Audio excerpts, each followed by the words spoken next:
tu as envie de débuter un potager et tu sais pas par où commencer, bah tu es au bon endroit. Bienvenue sur Potatech. Aujourd'hui, je t'explique comment préparer ton terrain de A à Z. La première étape, c'est sélectionner un terrain. Il doit faire entre 5 et 10 mètres carrés. Pour débuter, c'est une surface idéale. Pour ma part, je fais des terrains d'à peu près 5 mètres carrés. Je les coupe en deux avec des planches, ce qui me permet de travailler les deux parties du terrain sans tasser la zone. Il te faudra en plus de ça un accès à une source d'eau proche de ton potager. Ça a l'air pas si important que ça, mais en réalité, plus ta source d'eau sera éloignée et plus il faudra faire des allers-retours avec ton arrosoir. Et le dernier point à ne surtout pas négliger, c'est l'exposition au soleil. Il te faudra 4 à 6 heures de soleil sur ta parcelle pour pouvoir avoir un rendement optimal. Maintenant qu'on a sélectionné notre terrain, qu'il est proche d'une source d'eau, qu'on a 4 à 6 heures d'ensoleillement dessus, il faut qu'on sélectionne les outils essentiels pour pouvoir travailler ce terrain facilement.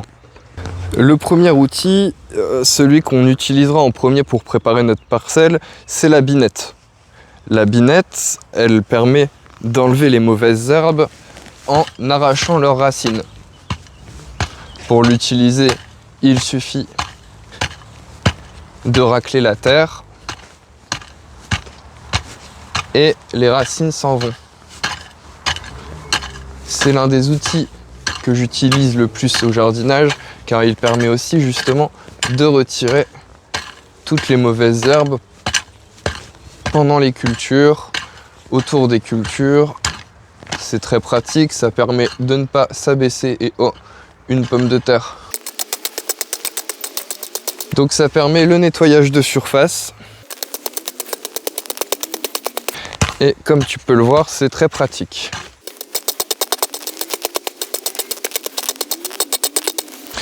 C'est donc un des essentiels au jardin. Le deuxième outil, c'est la grelinette. Et la grelinette, elle permet donc d'aérer la terre, de retourner ta terre sans abîmer la maison des micro-organismes, la maison des vers. On en a déjà parlé plusieurs fois sur la chaîne. Pour l'utiliser, tu plantes. On voit que ici on a une terre bien compacte. On va jusqu'en bas et on remonte. Ça remonte donc les mottes de terre et ça permet d'aérer la terre sur toute cette partie.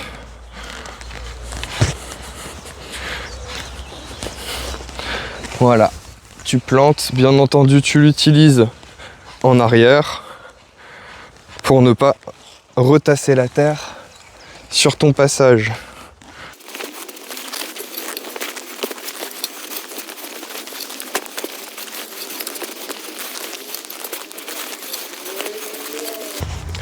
Le prochain outil essentiel à la création de ton potager, c'est la griffe.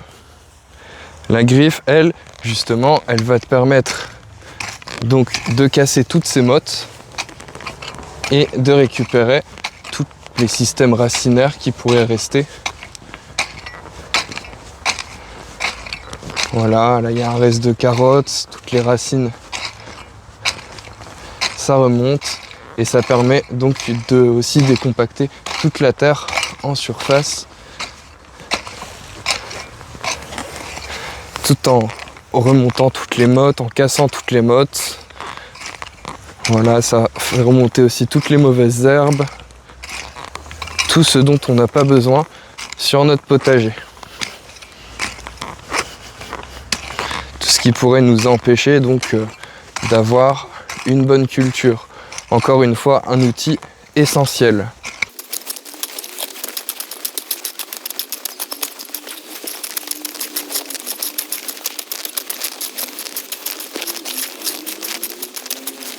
Et le dernier outil essentiel à la création du terrain, ça va être le râteau. Parce que comme tu peux le voir, là, ici, il y a des trous. Tout ça, c'est à cause de la griffe. Le râteau, lui, il va permettre de bien égaliser ton terrain. Encore une fois, c'est un des outils essentiels à la création de ton potager. Pourquoi? Alors lui, justement, il évite les flaques, il évite les les ruisseaux d'eau qu'il pourrait y avoir quand il va pleuvoir. Tu vas me dire, oui, bah, on s'en fout. Et ben là encore, c'est une étape essentielle. Parce que ça va bouger toutes tes graines. Si ça crée des flaques, ça risque de faire pourrir tes plants. Donc encore quelque chose d'essentiel, le râteau. Hop.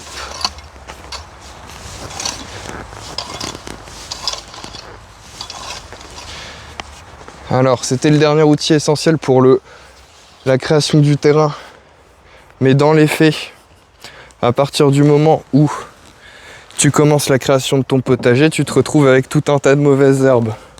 Et ces mauvaises herbes, il faut les déplacer. Alors le dernier outil essentiel, pour moi, c'est la fourche-bêche.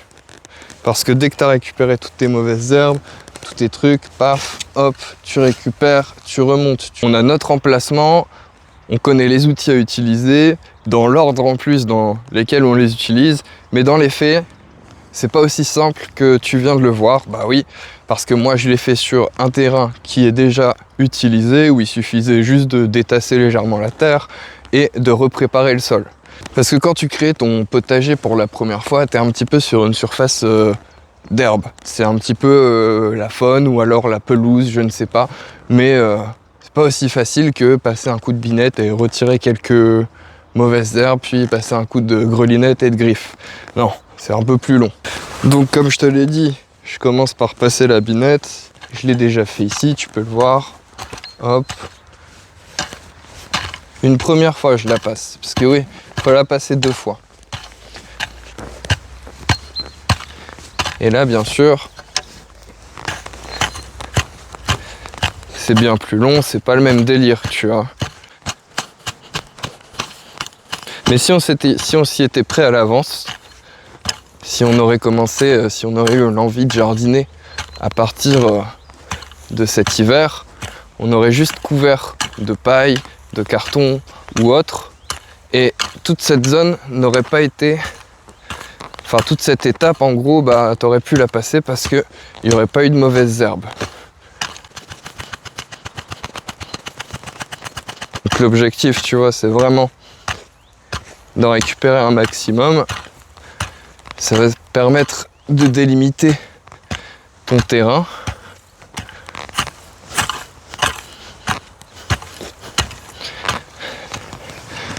Parce que cette étape, si tu l'as fait une fois que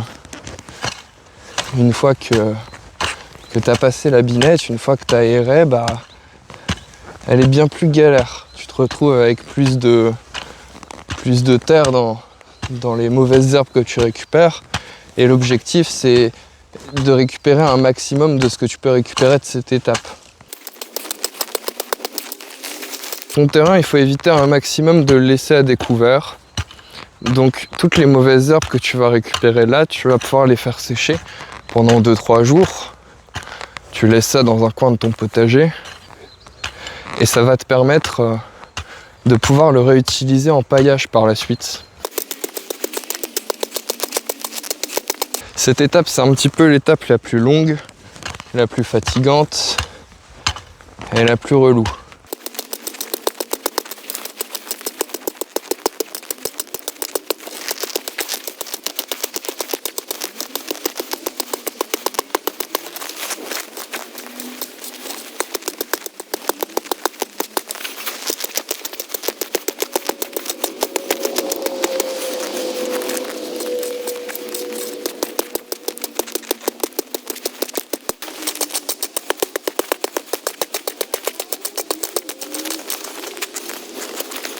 J'ai passé la binette sur tout le terrain et j'ai tout récupéré à l'aide d'un râteau.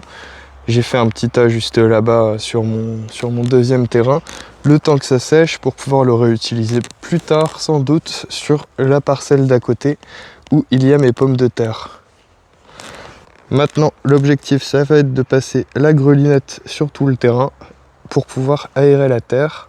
Ensuite je repasserai un coup de griffe pour enlever toutes les mauvaises racines et casser les mottes, puis j'aurai plus qu'à couvrir le terrain et ce sera prêt pour accueillir mes prochains légumes.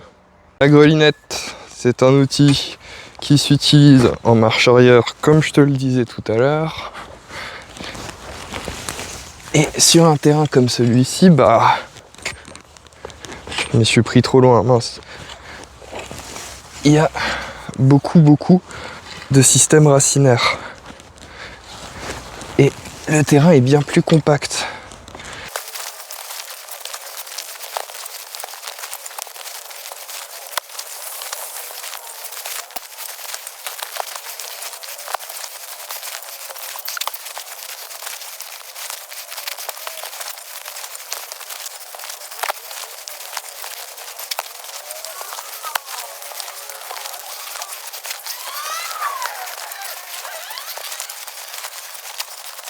Tout le terrain a été passé à la grelinette. On peut voir toutes les mottes qui sont ressorties de la terre. On n'a plus qu'à passer un bon coup de griffe pour pouvoir démotter tout ça et récupérer toutes les mauvaises herbes avant de passer un coup de râteau et de recouvrir le tout.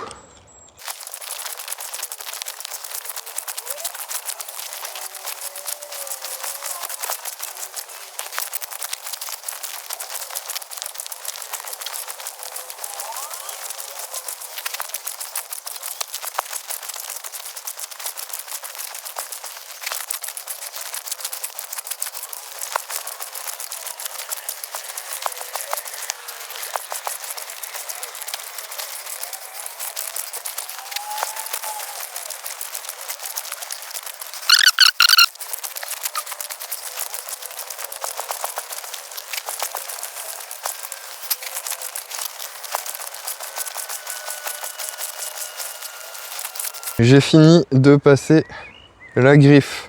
J'ai ramené sur le côté toutes les grosses mottes qui contiennent des racines de part et d'autre de mon terrain.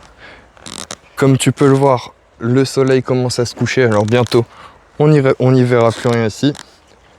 Donc la prochaine fois, je viendrai prendre toutes ces mottes de terre pour pouvoir les mettre au compost et je passerai un bon coup de râteau sur toute la zone pour pouvoir bien égaliser le terrain et il sera prêt à être planté. Bon, maintenant qu'on a fait tout ça, on passe un bon coup de râteau pour égaliser toute la terre, éviter qu'il y ait des flaques, des ruisseaux et tout ça. L'objectif, c'est d'avoir un terrain bien plat.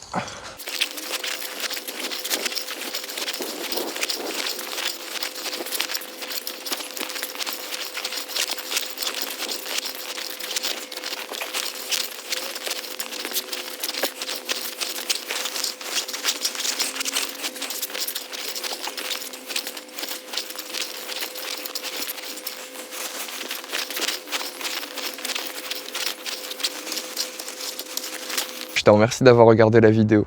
Je te mets en lien juste ici là, une vidéo pour t'apprendre à faire tes propres godets biodégradables. Ça peut peut-être t'intéresser pour tes futurs semis. Tu peux t'abonner si tu as kiffé la vidéo, aller faire un tour sur la chaîne si tu veux en voir plus, et lâcher un like ou me laisser un petit commentaire, ça me fait toujours plaisir de vous lire.